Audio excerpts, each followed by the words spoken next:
강아지도 추위를 느낍니다. 털코트를 입고 있는데 웬 말이냐는 분들도 계시지만은요, 실제로 겨울에 산책을 나가보면요, 오들오들 떨며 안 걸으려고 하는 아이들도 많습니다. 그럼 강아지는 어느 정도의 기온부터 추위를 느끼는 걸까요? 어느 정도 기온까지 산책을 나가도 안전하고 어느 정도 기온 이하라면은요, 산책을 나가면 안 되는 걸까요? 저는 수의사 윤쌤이고요. 오늘은요, 겨울철 강아지가 느끼는 추위와 겨울철 산책 시 주의사항에 대한 이야기를 한번 해보도록 하겠습니다.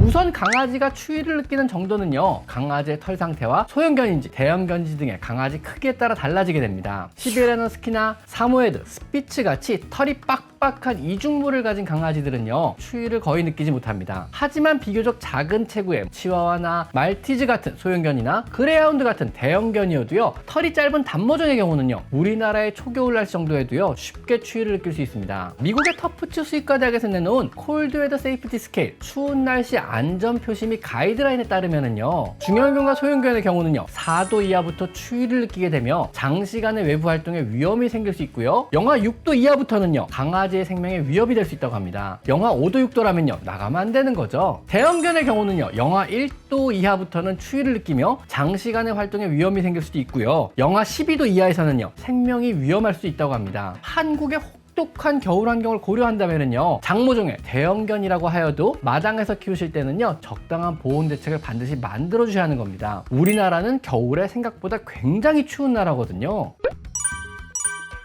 그럼 겨울철에는요, 품종에 따라 또 기온에 따라 어떻게 산책을 시켜줘야 할까요? 소형견의 경우는요, 영상 4도 이하부터는요, 외출 시 반드시 옷을 입히는 등의 보온 대책을 강구하시고 산책을 다녀야 하며, 영하 6도 이하에서는요, 강아지의 안전을 위해서 산책을 나가셔서는 절대 안 됩니다. 중형견의 경우는요, 영하 4도 이하부터는요, 옷을 입히는 등의 보온 대책을 강구하시고요, 영하 12도 이하에서는요, 산책을 나가서는 안 됩니다. 털이 짧은 단모종의 대형견은요, 영상 1도 이하부터는요, 옷을 입히는 등의 보온 대책을 강구하시고 산책을 다녀야 하고요, 영하 12도 이하에서는요, 역시 산책을 나가거나 외부 활동을 해서는 안 됩니다. 이 밖에요, 털이 풍성한 이중모를 가진 말라뮤트나 사모예드, 허스키, 스피츠, 시바이누 같은 종류는요, 산책 시 옷을 입히게 되면요, 오히려 풍성한 털이 눌려서 보온 효과가 떨어지게 되고요, 체온 유지에 오히려 방해가 될 수 있습니다. 그렇기 때문에요, 옷과 같은 보온 대책은 필요 없으나 역시 영하 12도 이하의 기온에서는요, 외부 활동을 자제시켜 주시는 것이 안전합니다. 실내에서의 강아지는요, 실내의 온도가 10도 이상이라면요, 사실상 굳이 옷을 입힐 필요는 없습니다. 그럼 이제 겨울철 산책 온도에 대해서 정리가 되셨나요?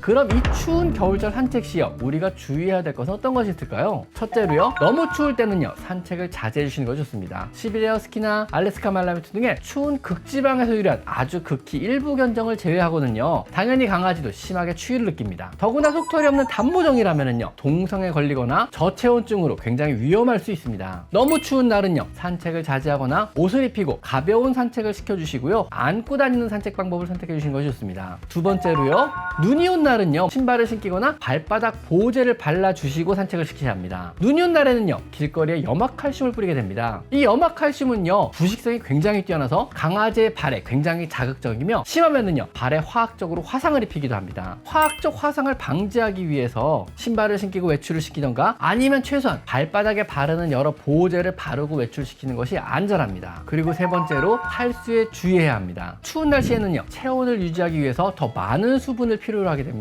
그러니 외출 전에는요, 충분한 수분을 섭취하게 하시고요, 외출을 해주시는 것이 좋습니다. 더운 여름날보다는요, 추운 겨울날의 산책이 오히려 수분 손실에 탈수에 더 위험할 수 있으니까 주의를 기울이셔야 하는 겁니다. 네 번째로, 산책 중 빙판길은 당연히 피하시는 것이 좋습니다. 사람이 미끄러우면요, 강아지도 미끄럽습니다. 일단 미끄러지면요, 강아지도 다칩니다. 빙판길에서 미끄러져 다리를 다치거나 골절 혹은 슬개골 탈구나 척추 관절을 다치는 사고는요, 생각보다 흔합니다. 미끄러운 빙판길에서 천천히 걷든가 빙판길을 피해서 안고 걷는 것이 좋으며, 더구나 빙판길에 날카로운 얼음은요, 강아지의 발바닥에 상처를 줄 수 있으며 또한 동상 역시 유발할 수 있습니다. 다섯 번째로, 겨울철 산책 후에는요, 영양이 풍부한 음식을 급여해 주셔야 합니다. 강아지도요, 겨울철 산책 시는요, 체온을 유지하기 위해서 많은 열량을 소모하게 됩니다. 체력적으로 더 많이 지치게 되고요, 더 많은 칼로리도 소모하게 되니 당연히 산책 후에 영양이 풍부한 음식을 제공해 주어 보충을 해줘야만 하는 겁니다. 겨울철 산책은요, 사람의 겨울철 산행과 마찬가지로 마찬가지로요, 더 많은 체력이 소모되는 운동입니다. 6번째로요, 산책 후에 묻은 눈은요 수건으로 털어주고 눈과 염화칼슘이 녹은 흙에 오염된 발은요 따스한 물로 닦아주셔야 합니다. 지저분해진 강아지의 발을요 산책 후 매번 샴푸와 같은 세정제로 닦아준다면요 심한 지간부 습진으로 고생하게 됩니다. 물티슈로 발가락 사이를 빡빡 닦아도요 발에 자극이 너무 심해서 발바닥에 습진이 생길 수 있습니다. 물티슈로 발바닥 정도만 살살 닦아주시거나, 작은 소형견이라면요 대야에 따스한 물을 담고 강아지를 들어서 네 발만 살짝 담궜다 뺐다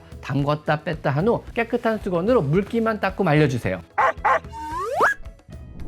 겨울철에도요 다른 계절과 마찬가지로 우리 강아지들은 산책을 필요로 합니다. 하지만 날씨에 제한이 많으니까 반드시 외부 온도를 확인하시고요 안전한 산책을 해주시길 바랍니다. 여러분이 몇 가지만 주의해 산책을 시켜주신다면요 추운 겨울도 우리 강아지들과 즐거운 산책을 즐기는 것은 충분히 가능합니다. 오늘은요 강아지가 느끼는 추위와 겨울철 산책 시 주의사항에 대한 이야기를 한번 해봤습니다. 자, 오늘은 여기까지 강아지 상담소였습니다. 감사합니다. 제 채널에 들어오셔서 이곳 스토어를 클릭하시면요 제가 추천하는 많은 강아지 용품과 사료들을 확인하실 수가 있습니다. 제가 엄선한 믿을 수 있는 사료나 간식, 용품들을 모아놓았으니 참고하시면 많은 도움이 될 것입니다. 또한 PC로 제 채널에 들어와서 이곳 돋보기 모양을 클릭하셔서요 여러분이 궁금해하는 관련 키워드를 치시면은요 이미 제가 많은 영상으로 만들어서 아카이빙을 촘촘하게 해놨으니까 대부분의 여러분의 궁금한 점을 바로바로 찾을 수가 있을 것입니다. 혹시라도 여러분이 궁금한 게 생긴다면요 PC로 제 채널에 들어와서 이 돋보기 모양을 클릭하세요. 아셨죠?